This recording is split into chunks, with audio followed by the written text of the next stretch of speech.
Alright, hi y'all. This is Cassie from Crochet and Chill.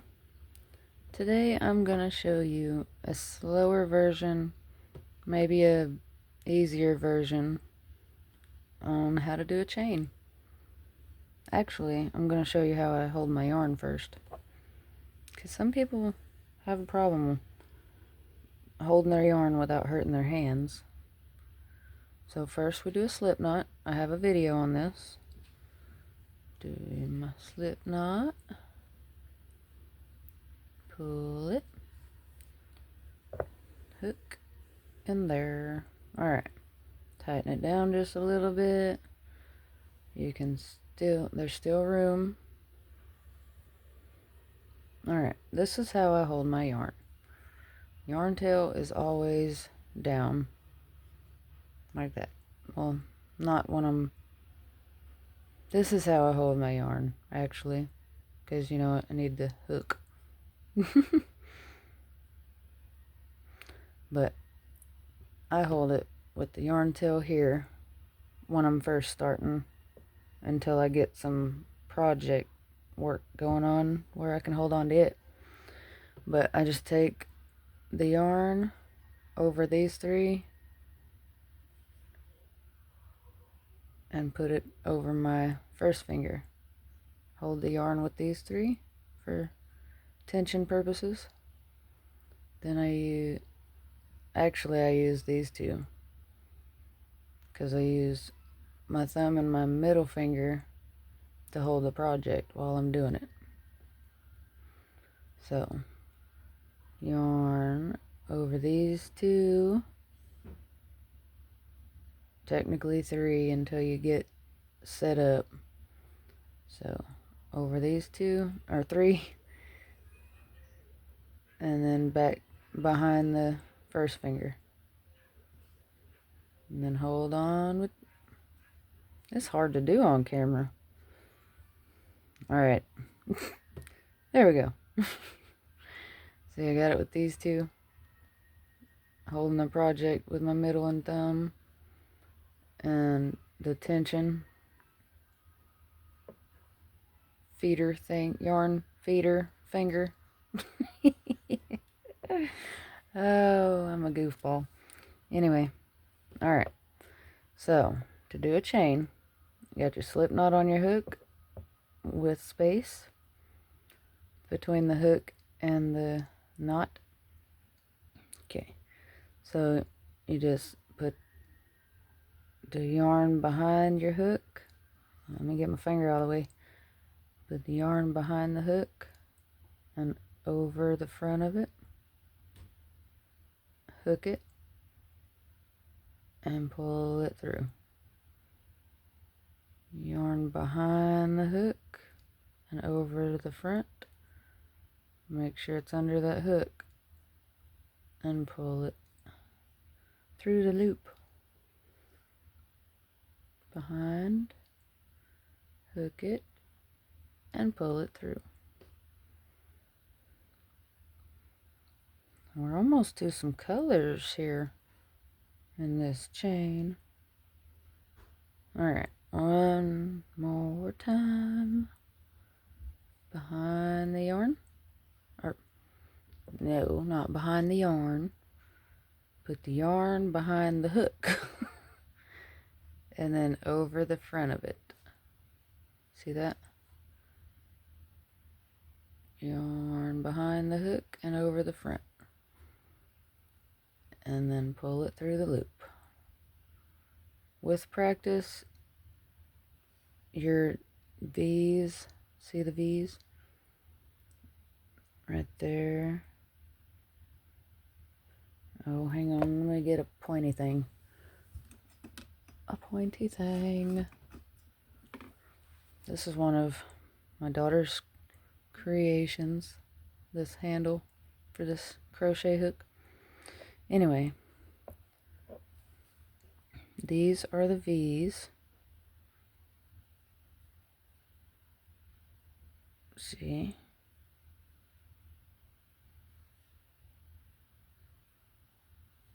And every time you make a loop, you'll make another V. And when you're counting them, You never, ever, ever count the one on your hook. Always start from the one underneath your hook. Anyway, so slip knot, even though there's chains, I'm gonna say it's here. Now it's a slip knot. Slip knot on your hook with plenty of room so your chain won't be super tight. Your tension also has a factor in this, so try to use not super tight tension, just kind of let the yarn flow through your fingers.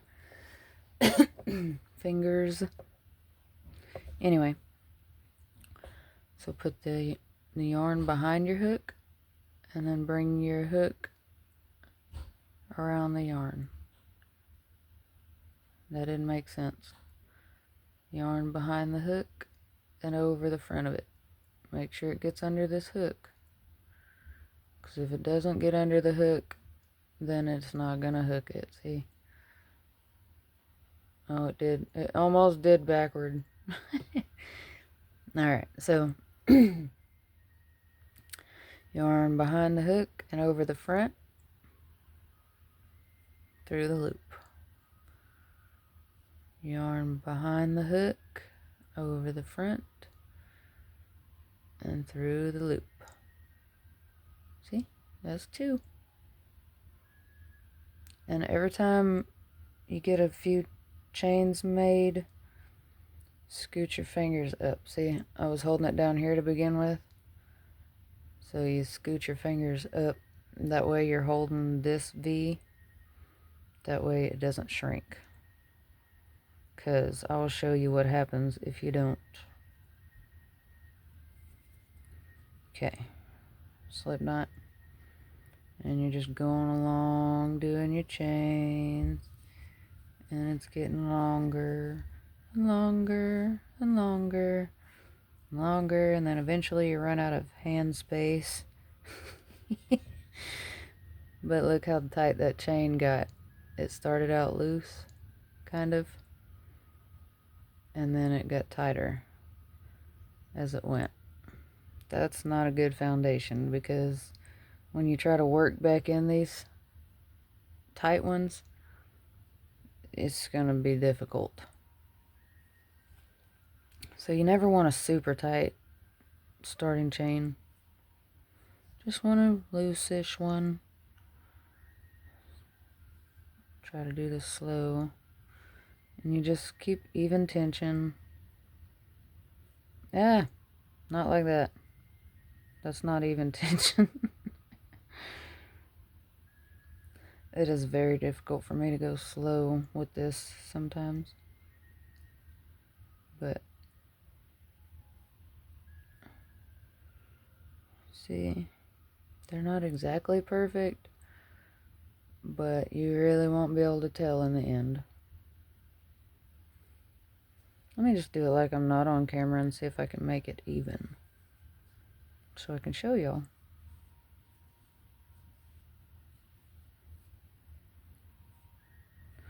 This yarn is slippery. That's what the deal is here.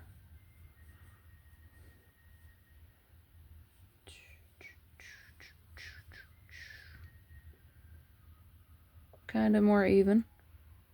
And let me take my hook out so I can show you.